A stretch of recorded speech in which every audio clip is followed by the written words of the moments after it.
अब हम रक्षा मंत्रालय का जो संगठनात्मक ढांचा है, ऑर्गेनोग्राम या चार्ट के माध्यम से इसको भली भांति समझते हैं। देखिए, शिखर पर जो होता है राजनीतिक नेतृत्वकर्ता, वो रक्षा मंत्री होता है। जो कैबिनेट रैंक का अधिकारी होता है, रक्षा मंत्री की सहायतार्थ राज्य मंत्री, और राज्य मंत्री की सहायतार्थ उपमंत्री यानी रक्षा उपमंत्री की नियुक्ति की जाती है। ये हुआ राजनीतिक स्तर। अब हम इस चार्ट को 4 भागों में विभक्त करते हैं, क्योंकि 4 जो है इसके रक्षा मंत्रालय के विभाग हैं, जिसमें एक सचिव रक्षा विभाग, दूसरा सचिव रक्षा उत्पादन विभाग, तीसरा सचिव रक्षा अनुसंधान तथा विकास विभाग, और एक सचिव रक्षा वित्त होता है, और इसके अतिरिक्त सचिव होता है वो पूर्व सैनिक कल्याण विभाग होता है। इसके कार्यकारी विभाग की बात करें तो थल सेनाध्यक्ष, नौसेनाध्यक्ष, वायुसेनाध्यक्ष, विभिन्न निदेशालय डायरेक्टरेट होते हैं, प्रशिक्षण संस्थान होते हैं, और इनके रक्षा उत्पादन संबंधी कारखाने लोक उपक्रम होते हैं। क्षेत्रीय कमान होती है, फिर कमान से कोर, फिर डिवीजन और फिर ब्रिगेड। क्षेत्रीय कमान, कोर, डिवीजन और ब्रिगेड, और फिर रक्षा से संबंधित विषयों से संबंधित परामर्शदात्री समितियां होती हैं।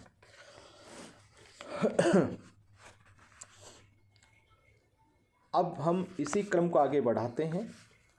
जो सेना मुख्यालय नई दिल्ली की हमने चर्चा करी, अब हम इसके कुछ कार्यकारी संगठनों की बात, इससे पहले हम बात करते हैं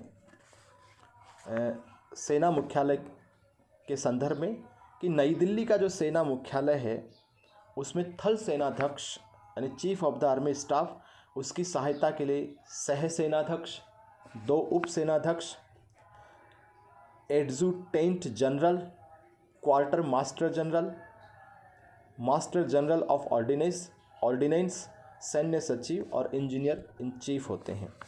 क्षेत्रीय कमान की बात करें तो लेफ्टिनेंट जनरल, कोर में मेजर जनरल, डिवीज़न में कर्नल और ब्रिगेडियर इत्यादि ऑफिसर जो है वो कमांडिंग होते हैं। और थल सेना विभिन्न शाखाओं और सेवाओं में, जैसे बख्तरबंद कोर है, तोपखाना रेजिमेंट है, वायुसेना तोपखाना कोर है, थल सेना aviation corps, signal corps, mechanised पैदल सेना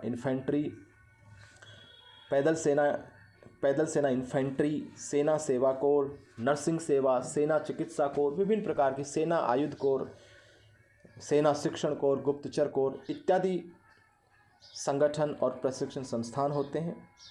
नौसेना अध्यक्ष जो chief of the navy staff admiral rank का अधिकारी होता है, उसकी सहायतार्थ सह नौसेनाध्यक्ष, उप नौसेनाध्यक्ष, कार्मिक प्रमुख तथा सामग्री प्रमुख होते हैं। क्षेत्रीय कमानों के वाइस एडमिरल और अन्य कार्मिक कार्यरत होते हैं। रुस्तमजी समिति की अनुशंसा की यदि हम बात करें तो भारतीय तटरक्षक अधिनियम 1978, इसके अंतर्गत एक स्वतंत्र सशस्त्र बल तटरक्षक बल कोस्ट गार्ड जो है उसका गठन 18 अगस्त 1978 को किया गया। ये जो तटरक्षक महानिदेशालय के अंडर में अधीन ये बल समुद्र तट, नौसैन्य अड्डों, जो कृत्रिम द्वीप हैं, समुद्री पर्यावरण, तस्कर विरोधी अभियान, मुसीबत में जो फंसे हुए मछुआरे हैं और समुद्री क्षेत्रों के जीवन और संपत्ति की रक्षा और सहायता करने के साथ साथ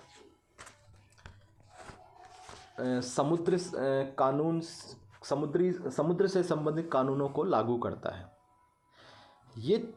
ये बल जो है 3 तटरक्षक क्षेत्र और 11 तटरक्षक जिलों में विभक्त है, और इसे देश के तटवर्ती 73 तटवर्ती पुलिस थाने भी सहायता करते हैं, और देश की 7600 किलोमीटर समुद्र तट और जो अपना पड़ोसी जो मुल्क हैं श्रीलंका, पाकिस्तान, मालदीव, इंडोनेशिया, बांग्लादेश, इनसे भी समुद्री सीमा की रक्षा करता है। अब हम बात करते हैं भारतीय वायुसेना, जिसका गठन 1932 में किया गया। एयर चीफ मार्शल वायुसेनाध्यक्ष की सहायतार्थ सह वायुसेनाध्यक्ष, उप वायुसेनाध्यक्ष, कार्मिक कार्य प्रभारी ऑफिसर, प्रशासन कार्य प्रभारी ऑफिसर, एयर ऑफिसर, अनुरक्षण कार्य प्रभारी एयर ऑफिसर, महानिरीक्षक निरीक्षण एवं उड्डयन सुरक्षा पद स्थापित है। 5 क्षेत्रीय कमानों में एयर मार्शल और अन्य कार्मिक कार्यरत हैं। टेरिटोरियल आर्मी एक्ट 1948 के अंतर्गत 1949 से प्रादेशिक सेना एक अंशकालिक पैरामिलिट्री फोर्स है, जिसमें सरकारी विभागों और लोक उपक्रमों के कार्मिक जो है वो सम्मिलित हो सकते हैं।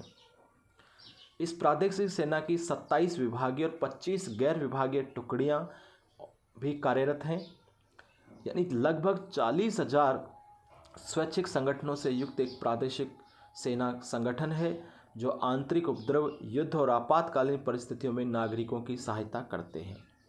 इसी प्रकार एनसीसी राष्ट्रीय कैडेट कोर अधिनियम 1948 के अंतर्गत 15 जुलाई 1948 यानी 15 जुलाई 1948 को स्थापित एनसीसी भारत का सबसे बड़ा युवा आंदोलन और संगठन माना गया है। नई दिल्ली में एनसीसी का महानिदेशालय है। विभिन्न राज्यों में स्थित 16 उनके निदेशालय हैं और अन्य इकाइयां विद्यालय, महाविद्यालय में विद्यार्थियों को चरित्र निर्माण, साहस वृद्धि, भाईचारा, समाज सेवा और अनुशासन सिखाने का प्रयास किया जाता है। वर्ष 2003 की यदि हम बात करें तो एनसीसी के जो थल सेना, नौसेना और वायुसेना विंग के सीनियर और जूनियर डिवीज़न में लगभग 13 लाख लड़के लड़कियां इससे अटैच थे। इसी प्रकार छावनी मंडल अधिनियम 1924 में 2006 में छावनी मंडल अधिनियम में संशोधन किया गया। देश की 62 विभिन्न प्रकार की जो छावनियां हैं, first category, second category, third category, इनके छावनी मंडल में नागरिकों के रख रखाव हेतु ये कार्यरत हैं। इसी प्रकार सेना में पशुओं की आपूर्ति हेतु भी देश में 49 मिलिट्री फॉर्म भी बनाए गए हैं।